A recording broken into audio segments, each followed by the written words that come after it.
Kia ora, and welcome back to the Far Q. Season 1 review.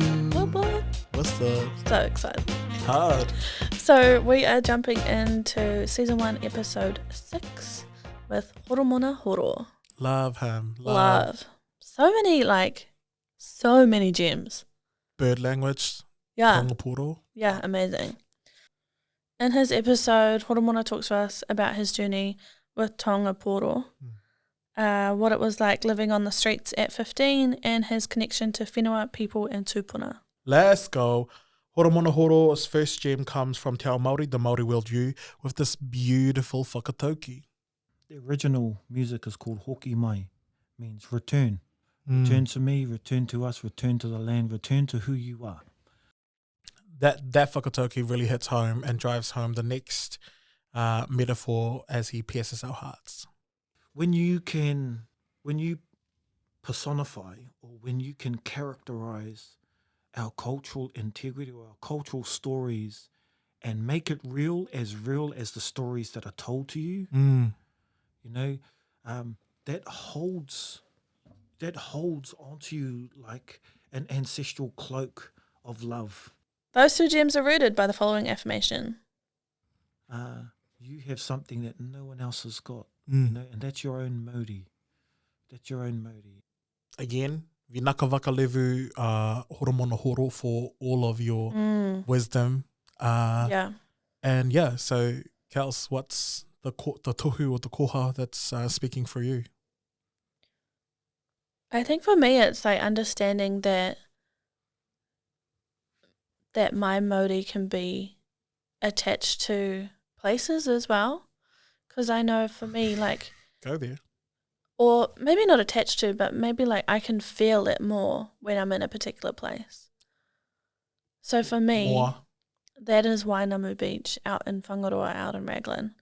If I, like, when I'm here in this realm, in this world, around the people all the time, doing the thing, it can be easy for me just to float over emotions rather than actually really feel them.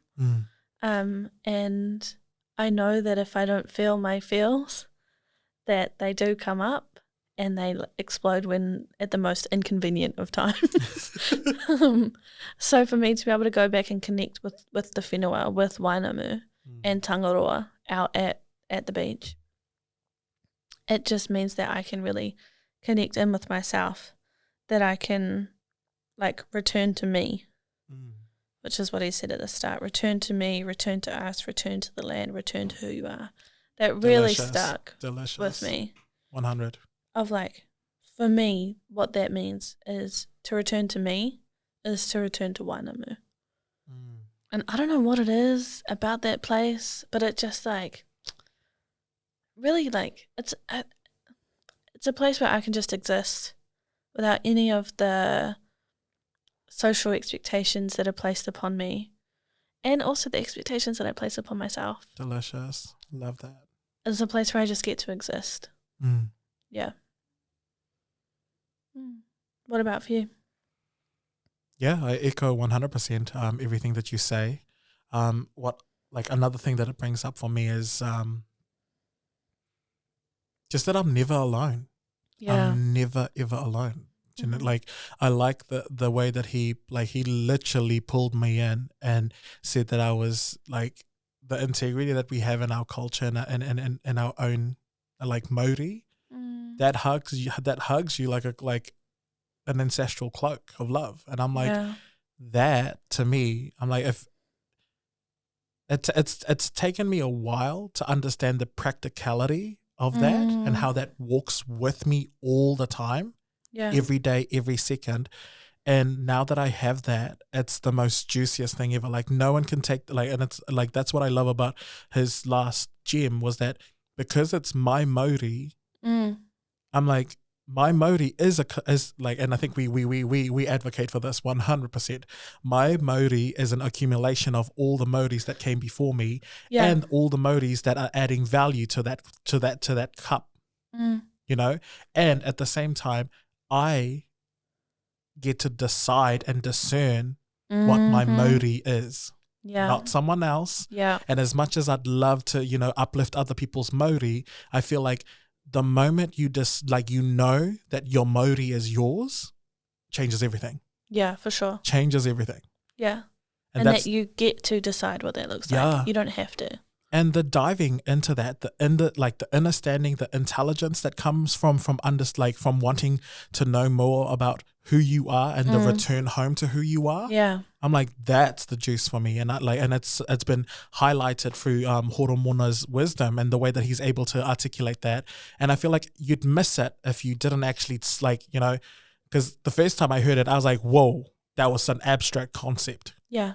Second time I heard it, I'm like, okay, how does that look like when I walk, taste, smell, breathe, all of that? Yeah. And then the third time, I'm like, yeah, I really know how, I really want to figure out how I embody and embrace this in my daily walk. Mm-hmm. And now it's like, I'm so empowered that every now is that. Yeah.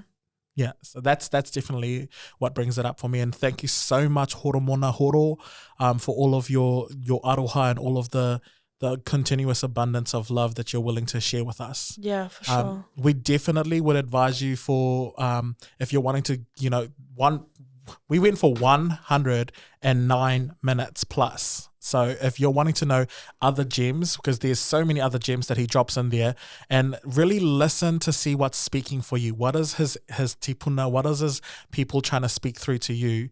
You'll definitely find it there. Yeah. And what are you gonna, like Gemma says, what are you gonna pick up and try on?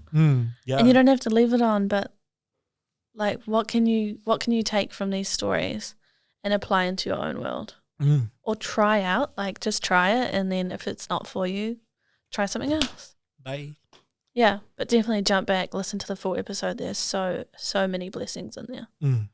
Yeah. Yes, and also if you really love what you're hearing, like, subscribe, and share, and because not so much for the whākau, but more so because that is a whakaaro that we need vibrating at high levels in this world. Yeah, for sure. It would help every single individual for them to find their own understanding of their Mauri. Yeah, 100%. As we have been. Yeah. Fuck you.